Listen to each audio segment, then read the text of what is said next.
guys, welcome to the latest episode of this UnBee-lievable Life. I have with me my dear friend Gretchen Ross, who I recently got to see in her reprised role of Truby of Steel Magnolias, and she was absolutely fabulous. I cannot recommend going to see her any more highly.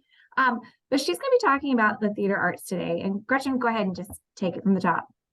Thanks, Nikki. I appreciate you having me on and talking about this because I just love being a champion for community involvement in nonprofit organizations in this community, but specifically theater and performing arts. Since I was a kid, I've just loved theater and been fascinated with it. I really got hooked when I saw community theater productions of my neighbors and friends in Michigan. And I looked at my parents and I said, I have to be a part of this.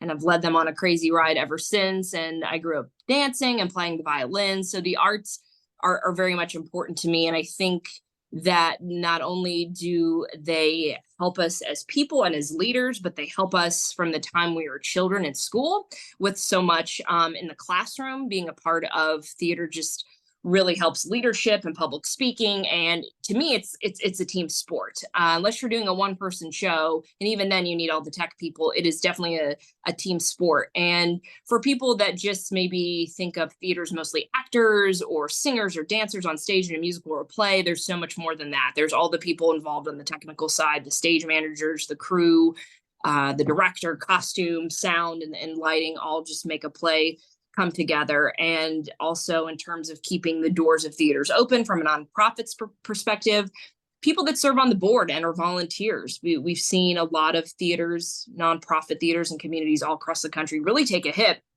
because of the pandemic, and a lot of them closed. And we've been really fortunate here that not only did the ones here not close, we've actually, through this pandemic, created a few more. So I think that's really exciting. And to kind of show where we are on the theater scale of healthiness, I guess you could say, in the month of April, there's going to be at least 9 that I've counted, at least 9 plays and musicals starting in Gibson County, moving all the way into Owensboro. So I think that just, again, says how much people want to be a part of it, how much people want to see it.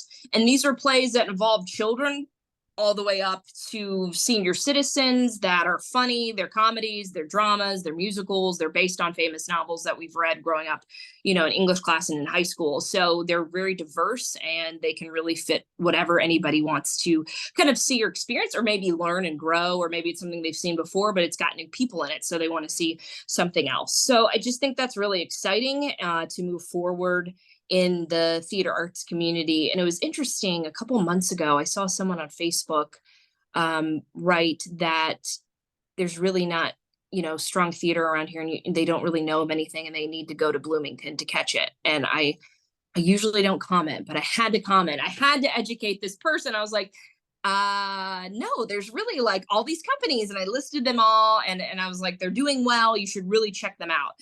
I think it's great to go to other communities and experience what they have in Bloomington, Indy, Louisville, Nashville, St. Louis. But within, a 35-minute radius, there's all these nonprofits that need your support. And I think it's best to support the arts here first in our own backyard and stay local and put our money there, because it also drives the local economy. Because usually what happens is, if you're going to see a show, what are you going to do afterwards? You're either going to eat before or after, right? That's usually what we do. We're very food centric as a society, and our entertainment revolves around going to eat before or after we go to a movie or to a football game or to a play or a musical. So not only are you supporting a local arts organization with your money, but you're probably going to support, hopefully, a local restaurant as well with your evening or your afternoon. So I think that's important to note, that when we stay in our own community to support arts, we're also supporting local businesses, restaurants, and shopping as well. So it's just really neat. And I've lived in Evansville twice, and I've just loved being a part of the arts community both times. Well, tell us what your company, the group you're affiliated with, what do they have coming down the pike? Sure. So I'm actually a part of a few different groups at the moment. Back in 2011, I started Evansville Shakespeare Players with my dear sister, Tony Shopperjohn, because, again, I didn't think people needed to drive 2 hours to experience quality Shakespeare. I said, we are starting this in our own community, and we're going to make it affordable and free for people. And our summer shows, we do 2 shows a year now. Started off only in the summer. Those are always free. And in the winter now, we do one in the winter time. We just did it a couple weeks ago, and those are the only ones that we charge for. And the winter shows help buy all the supplies for the summer shows, because that's when we have the elaborate sets. So we don't have the exact show for the summer. We're narrowing it down yet, but it's always the middle weekend of August. So like the 11th, 12th of August, that'll be at Willard Library, and that'll be free. And we just got done with The Winter's Tale, and that was performed at Stage 2. And we actually sold out a Saturday night performance of that, which is so cool because it's a Shakespeare show not a lot of people are familiar with. I'm not even that familiar with it. Most people are like Romeo and Juliet or Midsummer Night's Dream. I've heard of that, but The Winter's Tale, not that many people have heard of it. And it's funny and serious. It's kind of a crazy show. And to sell out a performance of that was really neat. And at one point I just stood backstage and I just paused and listened to everybody laughing. And it was a really cool feeling to know we sold out a show and people were understanding it and they thought it was funny. So that is just really a proud moment of mine to be able to help get that going and get so many people interested in Shakespeare. I think it's challenging and it's fun. And I call it, I'm fluent. That's my foreign language that I'm fluent in, is Shakespeare, because it's just so difficult. And the older I get, it's just so difficult to memorize and to learn, but it makes you so much sharper, I think, as a person and obviously as an actor, but you just become so much sharper in other areas of your life because you're so focused on learning this very complex language that's hundreds of years old. So that's going on. And then I am also on the board of Stage 2, which is where Evansville Shakespeare Players did their winter show. And Stage 2 is really unique because it hasn't been around as long as some of the other theaters in the Evansville area, but the theater has such a major impact and they love to have other groups perform there. So Evansville Day School is getting ready to perform a show there pretty soon. So not only do we have our own season, but we also are a kind of an incubator and a home for other up and coming theaters, or if a school needs a place to perform something. So we're a venue as well. And we also have bands perform and offer a place for musicians to offer shows too. So I've been on the board there since July. So it's been a lot of fun. And we had the most ambitious season ever this year. A lot of shows, about 8 or 9 shows. I think I'm trying to remember all the shows that we have. There's a lot. And how it really kind of got going, the staple show that Stage 2 does every year is Rocky Horror. And there's usually a different theme to it every year. And this year, back in 2022 now, they actually did it twice. So they did it in February to kind of make up for not doing it, during COVID, as an anti-Valentine's Day kind of show. And it was in February. And then they did it again just back in December as a Christmas themed. So there's always a cool theme. So now it's going to kind of go back to its normal time slot, probably, this coming fall in the Halloween time slot. But that's kind of like the staple show that really helped kind of solidify it. And it's a yearly show that Stage 2 does no matter what. You can always count on Rocky. But then there's always a couple of musicals. Last year, they did Rent before I was on the board, and it sold out, and they had to add an extra weekend. And it was just really neat to see so many people that usually don't go to the theater come to Rent because they know Rent, because they've heard of Rent, because Rent's been around since 1996, and it just made such a big cultural impact on the country that most people know a couple songs or Rent, or they've seen the movie as well.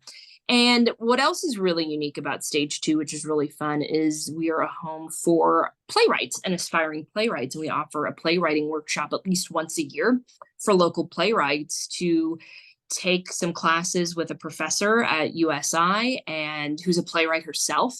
And she's really talented, and flush out a play. And then we have kind of a workshop when that is done after a 6 to 8 week process, and they get to kind of let local actors read their words and kind of read what they have flushed out so far, and then people get to vote on it, and then us as a board, we kind of help make that final decision. And whichever play is picked, that playwright finishes the show, and it's usually about an hour-long show of sorts, maybe an hour and a half, and then it is produced and put and mounted in as part of Stage 2 season the next year. So it's really neat that every season there's always an original work. So we think it's really important to support local playwrights and get people involved from that perspective as well. So Stage two, a lot of fun. Sometimes the shows aren't as traditional as some of the other theaters in town, but there are still several shows that people have, usually heard of. Obviously, Rocky being one, and then Rent was a big one last year, and then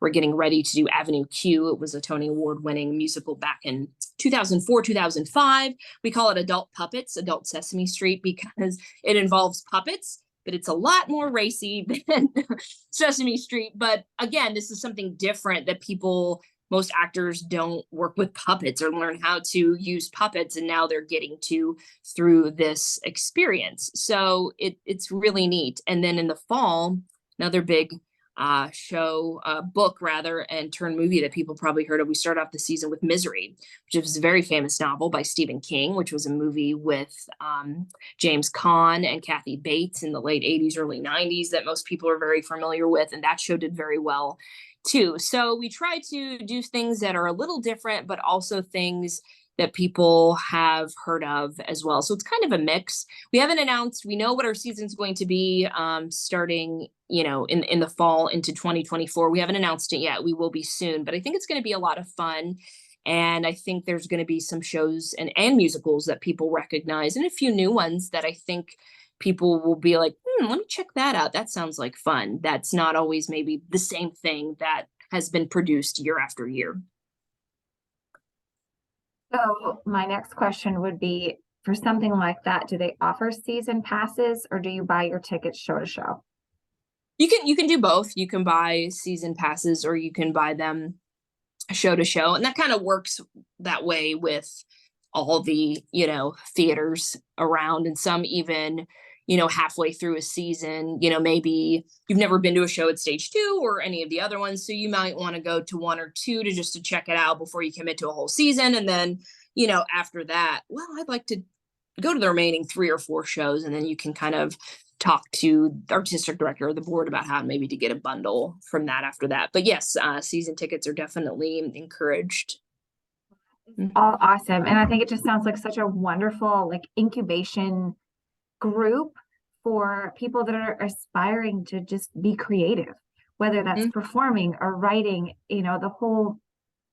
it's amazing. So I'm very excited for you guys. Can't wait to hear more. We're planning to have you on for a couple more podcasts, but thank you so much for being on today. And thank you guys all for listening to the latest episode of This UnBee-lievable Life.